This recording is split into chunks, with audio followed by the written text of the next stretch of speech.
नमस्कार, मी राजेंद्र गरे, संपादक गणित वर्षापूर्वी मी आता आहे नेरूळमध्ये. इथे 3 दिवसीय एक कार्यक्रम उपक्रम आयोजित केलेला आहे. डॉक्टर सुनीता लवारगेकर यांना मी विचारायला मागेल, या 3 दिवसीय कार्यक्रमाचं स्वरूप काय आहे? धन्यवाद. सर्वात पहिले तर तुम्ही विचार केला की हे काय आहे, याची जागरूकता प्रत्येकाला असते की काय करून राहायचं. डॉक्टर नवीन पद्धत आहे ते लोकांपर्यंत कसं होत आहे.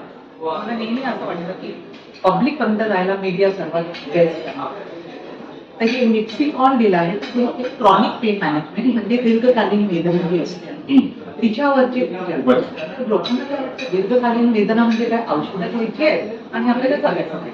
आणि असं नाही, कारण औषधं तुम्ही किती घेता. बऱ्याचदा तुमचं पाठ दुखते, कमर दुखते तर तुम्ही जाता आपल्या मेडिकल स्टोरला, तिथून औषध घेता, ते खाल्ल्यावर बरं पडतं.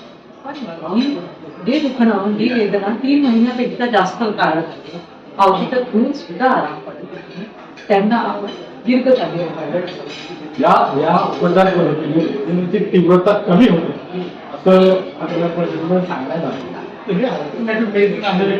ट्रॅडिशनल मेडिसिन ही एक सुपर स्पेशालिटी आहे. पेन मेडिसिन मध्ये एक सुपर स्पेशालिटी आहे. तिच्यामध्ये या पेशंटला नॉर्मल पद्धतीने औषधं देऊन सुद्धा आराम पडत नाही, ज्यांना ऑपरेशनची गरज नाही आहे, सर्जरीची गरज नाही, त्यावेळी खूप मोठा प्रश्न पडतो की आता आपण काय याच्यामध्ये अलग अलग पद्धती आहेत. जसं की रेडिओ फ्रिक्वेन्सी आहे, आपले रिजनरेटिव्ह मेडिसिन आहे. तुम्ही प्लाझ्मा थेरपी खूप ऐकले असेल की गुडघ्याचं दुखणं आहे तर PRP घ्या, त्याला रिजनरेटिव्ह मेडिसिन. ह्या सगळ्या गोष्टी आम्ही करतो. आणि मेन याचा सर्वात जास्त फायदा जो आहे तो हे आहे की याच्यामध्ये चीप आहे काही काय ही सोनोग्राफी किंवा एक एक्सरे सारख्या मशीन असतात त्याच्यात पाहून फाईन आपल्या केसांसारख्या बारीक रोग्स त्याच्या निगल्स होतात त्याच्याद्वारे. त्यामुळे काय होतं पेशंट येतो, आपण त्याची ट्रीटमेंट करतो आणि त्याच दिवशी संध्याकाळी तो 2 ते 8 तासांनी जमतो. त्यामुळे यांना आपण ऑफिस इंटरव्हेन्शन.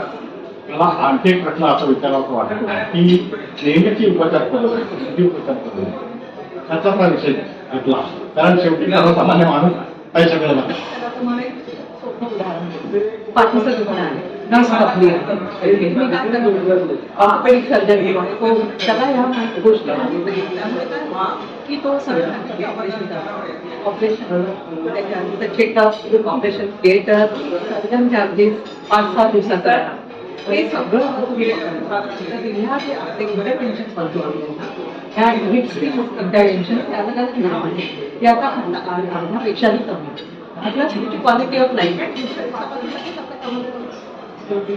तुम्हाला असं काही म्हणजे झोपून राहणार आहे की 1.5 महिना आमचा मेन फोकस म्हणजे त्याच्यानंतर एक्सरसाइज प्रोग्राम्स. तर मानसिक पण त्रास असतो बऱ्याच पेशंटला, कारण की जर क्रोनिक पेन आहे, दीर्घकालीन वेदना आहे, तर त्याचा जो असर आहे तो तुमच्या 100% जे आहे ते मानसिक शारीरिक याच्यावरही पडतो. त्याच्यामुळे जे होतं ते फायनान्शियल म्हणजे की तुम्ही ऑफिसला जाऊ नाही शकत, काम नाही करू शकत, फायनान्शियल. जर तुम्ही लवकरात लवकर नॉर्मल झाला तर काय होईल, तुमची क्वालिटी ऑफ लाईफ आणि तुम्ही व्यवस्थितपणे आपले रुटीन जे काम आहे ते आपण दिलेल्या माहितीबद्दल खूप खूप धन्यवाद.